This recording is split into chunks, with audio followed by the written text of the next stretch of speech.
দর্শক, রাজধানীর এভারকেয়ার হাসপাতালের সামনে আছেন আমাদের সহকর্মী তানভীর সিদ্দিক টিপু। সরাসরি যুক্ত হচ্ছে তার সাথে। টিপু, খালেদা জিয়ার স্বাস্থ্যের সবশেষ কি তথ্য আছে আপনার কাছে, এবং নতুনভাবে দলের তরফ থেকে কি কোনো আপডেট দেয়া হয়েছে কিনা?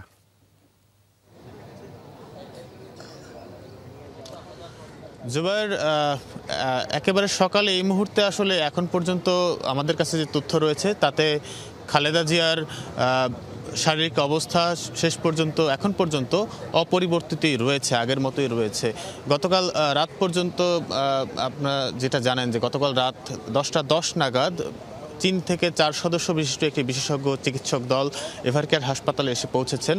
এবং আপনারা জানেন যে আরও 4 দিন আগে চীন থেকে কিন্তু আরও 5 সদস্য বিশিষ্ট একটি চিকিৎসক দল এসেছিল। এবং গতকাল রাতে বুধবার যুক্তরাজ্য থেকেও কিন্তু চিকিৎসক রিচার্ড বিল তিনি এসে পৌঁছেছেন। এবং এই খালেদা জিয়ার জন্য যে একটি মেডিকেল বোর্ড গঠন করা হয়েছে, অধ্যাপক শাহাবুদ্দিন তালুকদারের নেতৃত্বে 12 সদস্যের মেডিকেল বোর্ডের সাথে তারা যুক্ত হয়েছেন। এবং একই সাথে বিএনপি থেকে যেটি জানানো হয়েছে যে মেডিকেল বোর্ডের সাথে যুক্তরাজ্য, যুক্তরাষ্ট্র সহ বিভিন্ন দেশ থেকে বিশেষজ্ঞ চিকিৎসকরা তারা ভার্চুয়ালি যুক্ত আছেন। এবং সেই বোর্ডের সাথে কিন্তু যে খালেদা জিয়ার পুত্রবধূ ডক্টর জুবাইদা রহমান, সেই জুবাইদা রহমানও কিন্তু এই বোর্ডের সাথে যুক্ত রয়েছেন। এবং বিএনপি থেকে যেটি জানানো হয়েছে যে খালেদা জিয়ার শারীরিক অবস্থা সম্পর্কিত সব তথ্যই আসলে দলের স্থায়ী কমিটির সদস্য এবং তার ব্যক্তিগত চিকিৎসক এজেডএম জাহিদ হোসেন তিনি গণমাধ্যমকে জানাবেন।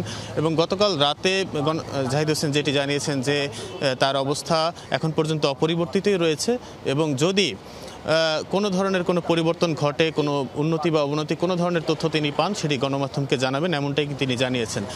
ফলে এখন পর্যন্ত খালেদা জিয়া অপরিবর্তিত রয়েছেন এবং তার চিকিৎসার জন্য দেশি বিদেশি চিকিৎসকদের সমন্বয়ে গঠিত যে বোর্ড রয়েছে সেই বোর্ড কাজ করে চলেছে।